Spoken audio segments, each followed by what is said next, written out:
విజయవాడలోని కన్యకా పరమేశ్వరి దేవి లోగిలిలో పలు ఉపాలయాలున్నాయి. ఈ ఆలయాలలో కోదండరామస్వామి, ఆండాళ్, ఆంజనేయ స్వామి దివ్యమూర్తులు నిత్య పూజాది కైంకర్యాల్ని అందుకుంటున్నారు. ఈ ప్రాంగణంలో ఉన్న కోదండరామస్వామి ఆలయంలో సీతా రామ లక్ష్మణ దివ్యమూర్తులు సర్వాలంకరణ శోభితంగా దర్శనమిస్తాయి. సాధారణంగా రామాలయాల్లో రామునికి ఎడమ వైపు సీతాదేవి ప్రతిమ ఉండటం సంప్రదాయం.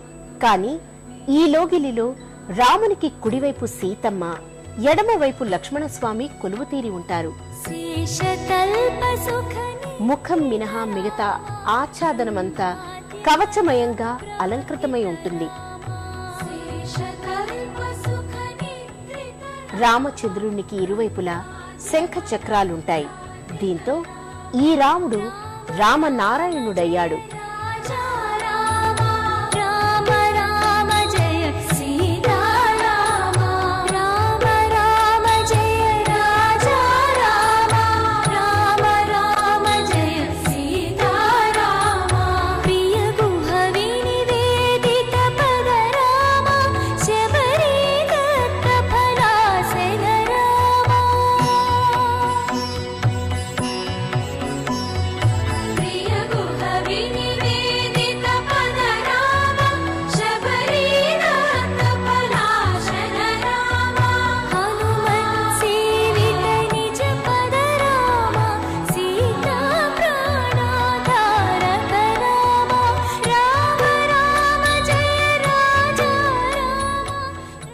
మూలవరుల సమక్షంలో ఉత్సవమూర్తులు ఉంటాయి. ప్రతినిత్యం శ్రీ సీతారాములకు ఏకాంత సేవను గర్భాలయ ముఖ మంటపంలో నిర్వహిస్తారు. సీతారాముల దివ్యమూర్తుల్ని తూగుటుయ్యాలలో శయనింపచేసే పవళింపు వేడుక నయన మనోహరంగా పరిఢవిల్లుతుంది.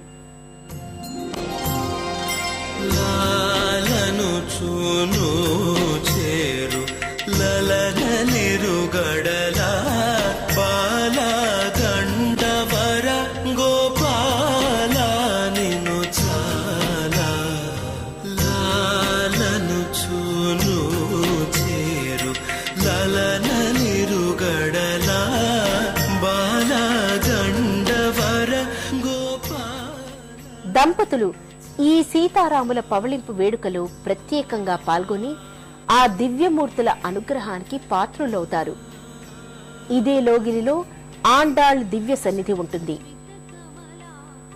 గోదాదేవి స్థానక భంగిమలో గర్భాలయంలో నిత్య పూజాది కైంకర్యాల్ని స్వీకరిస్తుంది. ఈ లోగిలిలోనే భగవద్ రామానుజుల విగ్రహంతో పాటు మిగిలిన ఆళ్వార్ల మూర్తులు ఉంటాయి. 12 ఆళ్వార్లు ఒకే మందిరంలో కొలువు తీరి ఉంటారు. ఇక్కడే వారి ఉత్సవ మూర్తుల్ని కూడా భక్తులు దర్శించుకుంటారు.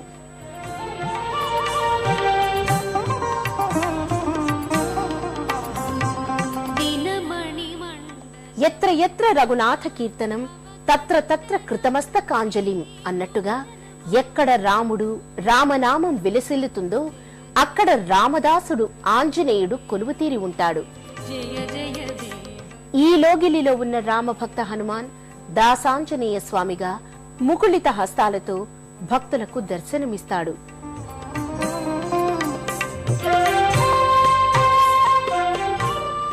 ఈ ఆలయ ప్రాంగణంలో శ్రీరామకోటి స్తూపం సమున్నతంగా గోచరమవుతుంది.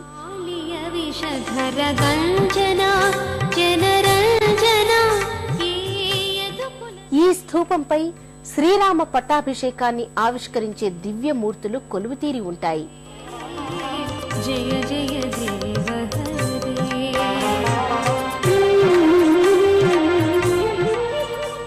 ఈ స్తూపం రాతి ఫలకాలపై శ్రీరామ రక్షా స్తోత్రం, హనుమాన్ చాలీసా లిఖితమై ఉంటాయి. భక్తులు లిఖించిన రామకోటి పుస్తకాల్ని ఈ స్తూపంలో నిక్షిప్తం చేశారు.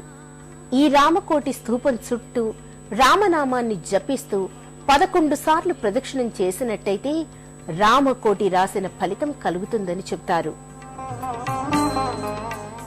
సర్వమంగళకారిణి, సకల శుభకారిణి కాత్యాయని దేవి అవతార రూపిణి కన్యకా పరమేశ్వరి దేవి. నగరేశ్వరుని సైతంగా ఉన్న కన్యకాదేవిని దర్శించి పూజించి సేవించటం వల్ల ఇహపర సౌఖ్యాలు సిద్ధిస్తాయి, ఇష్టకామ్యాలు నెరవేరుతాయి. మరో తీర్థయాత్ర కార్యక్రమంలో మరో క్షేత్ర దర్శనంతో మళ్లీ కలుసుకుందాం. అంతవరకు సెలవు. నమస్కారం.